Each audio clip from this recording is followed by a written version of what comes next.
This video is the first in a series of tutorials about biomedical ontologies. In this video, we will cover some general information about what an ontology is, while later videos will include information about the ontology annotations themselves and how ontologies can help you in your research. Before we talk about what an ontology is, let's look at the problem that the use of ontologies is meant to solve. Consider the term football. If a friend invites you to join in a game of football, what game are you actually going to play? If he's from the UK, he might mean association football, or what Americans call soccer. On the other hand, he could be referring to rugby football. If he's from the United States, he probably means American football. This example points out two problems with languages. That is, the same word can have different meanings, and the same meaning can be expressed using different words. One way of dealing with this problem is through the use of controlled vocabularies. In a controlled vocabulary, a particular concept is assigned a single official term, and any other terms that mean the same or very similar things are used as synonyms for that term. So this game might be officially referred to as association football, while the terms football and soccer could be used as synonyms. An ontology is a particular kind of controlled vocabulary. We will define it like this. An ontology is a controlled vocabulary of well-defined terms with specified relationships between them, capable of interpretation by both humans and computers. It's important that each term be defined so that there's no confusion over what concept is being conveyed. So then what does it mean to say that ontology terms have relationships? Basically, an ontology is constructed as a hierarchy, with the term at the top being the most general and the ones at the bottom the most specific. For example, if we were going to construct a vehicle ontology, we would put the most general term vehicle at the top of the tree. Under that, we might include categories like air vehicle, land vehicle, and water vehicle. Then under those, an airplane would be an air vehicle, a truck and an automobile would be land vehicles, and a boat would be a water vehicle. But an amphibious vehicle would be both a land and a water vehicle.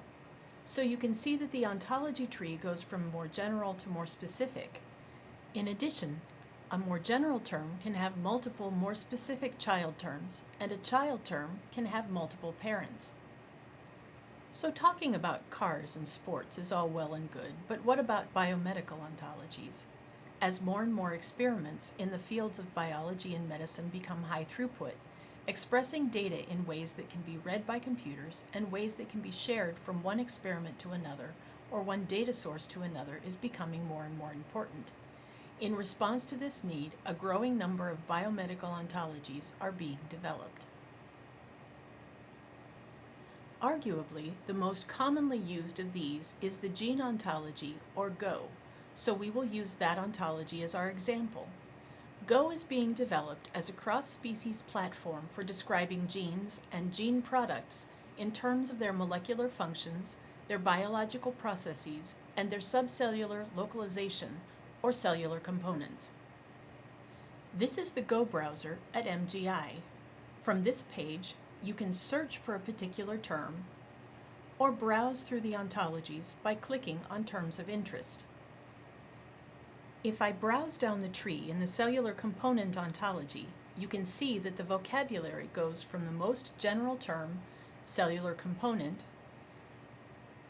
through organelle and membrane-bounded organelle, to the more specific term, extracellular membrane-bounded organelle, and so forth. In the Amigo browser at amigo.geneontology.org, you can see that the term extracellular membrane-bounded organelle has both membrane-bounded organelle and extracellular organelle as parents. If you're interested in browsing through other biomedical ontologies, check out the BioPortal tool at the National Center for Biomedical Ontology's website, bioontology.org. This tool allows you to explore ontologies on everything from the adult mouse brain atlas and African traditional medicine to yeast phenotypes and zebrafish anatomy and development. So now that you know something about ontologies, where can you find out what ontology terms have been assigned to a specific gene or gene product? Gene ontology annotations can be found on gene and protein records on the websites of major databases such as Ensemble, the UniProt Knowledge Base,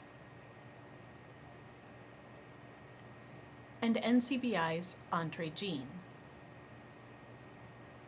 Annotations are also found at model organism databases such as the Rat Genome Database. In fact, at RGD, genes and other data objects can be assigned terms from up to 4 different ontologies: the gene ontology, disease ontology, mammalian phenotype ontology, and pathway ontology, making it simple for both people and computers to access a wide variety of functional data about a gene or group of genes. For more information about ontology annotations and what information you can get from them, see the next video in this series, Anatomy of an Ontology Annotation.